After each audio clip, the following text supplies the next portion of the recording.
हाय दोस्तों, आज की इस वीडियो में हम बात करने वाले हैं ancient judicial system of India. यह पार्ट 2 वीडियो है। पार्ट 1 वीडियो में हमने ऑलरेडी देखा कि क्या बैकग्राउंड हिस्ट्री थी जुडिशियल सिस्टम की इन एंशंट इंडिया।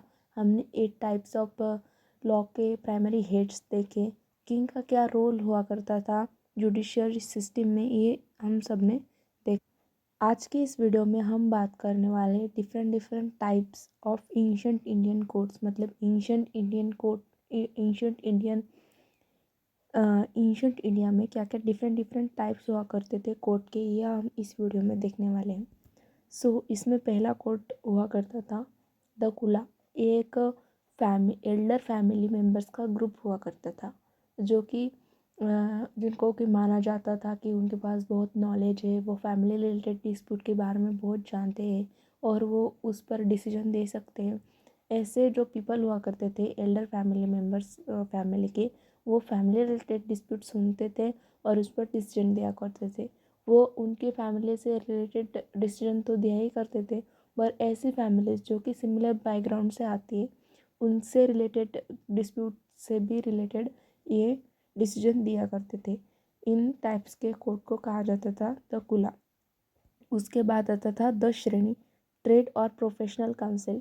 ये एक ट्रेडर्स के और प्रोफेशनल के काउंसिल हुआ करती थी। इसमें ट्रेडर्स और प्रोफेशनल से रिलेटेड जो भी डिस्प्यूट हुआ करते थे वो सॉल्व किए जाते थे।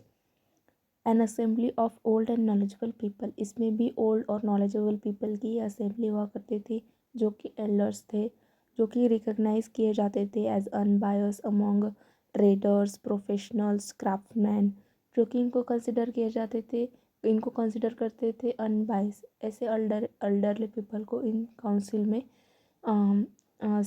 समावेश किया जाता था और वो ट्रेड से रिलेटेड डिस्प्यूट पर डिसीजन दिया करते थे। ऐसे कोर्ट को द श्रेणी कोर्ट के कंसिडर किया जाता था। उसके बाद आता था द गना, विलेज असेंबली। मतलब जो विलेज के एल्डर्स पीपल थे वो मिलकर एक काउंसिल बनाया करते थे और विलेज में जो भी डिस्प्यूट हुआ करते थे फैमिली से रिलेटेड या ट्रेड से रिलेटेड एक्सेट्रा से रिलेटेड जो भी डिस्प्यूट हुआ करते थे, वो सब डिस्प्यूट ये विलेज असेंबली सुना करती थी। इसमें भी एल्डर्स मेंबर्स ही हुआ करते जो कि कंसिडर किए जाते थे नॉलेजेबल, जिनको कि कंसिडर किया जाता कि इनको नॉलेज है और ये अनबायस्ड है और पीपल का उन पर ट्रस्ट था। ऐसे ही लोगों को इस असेंबली में अपॉइंट किया जाता था। इसको दगना कोर्ट के पुकारा जाता था। उसके बाद था आधिकारिकता कोर्ट। आधिकारिकता मतलब किंग ने किसी जस्टिस को या ऐसे किसी पर्सन को अधिकार दिया था जस्टिस प्रोवाइड करने के लिए उसके किंगडम में। ये कोर्ट अपॉइंट किया जाता था किंग के द्वारा और इसको रिकॉग्नाइज किया जाता था किंग के द्वारा जस्टिस प्रोवाइड करने के लिए उसके किंगडम में।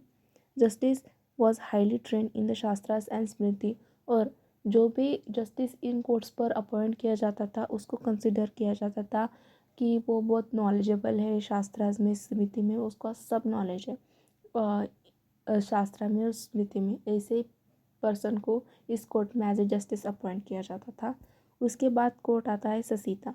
एक किंग का कोर्ट हुआ करता था। किंग इस कोर्ट में मतलब हाईएस्ट कोर्ट हुआ करता था एक किंगडम का, जो कि किंग के द्वारा प्रिसाइड किया जाता था। मतलब किंग ही जज हुआ करता था इस कोर्ट का। To support king chief justice name प्रद विवाका वॉज अपॉइंटेड। अब किंग को पूरे शास्त्र और स्मृति की नॉलेज नहीं हुआ करती थी, तो किंग को असाइन करने के लिए, किंग को बताने के लिए कि शास्त्र में क्या लिखा हुआ है, ये सब जिस पर्सन को इन सब की नॉलेज हुआ करती थी वो किंग को असिस्ट करने के लिए अपॉइंट किया जाता था और उसको प्रद विवाका कहा जाता था।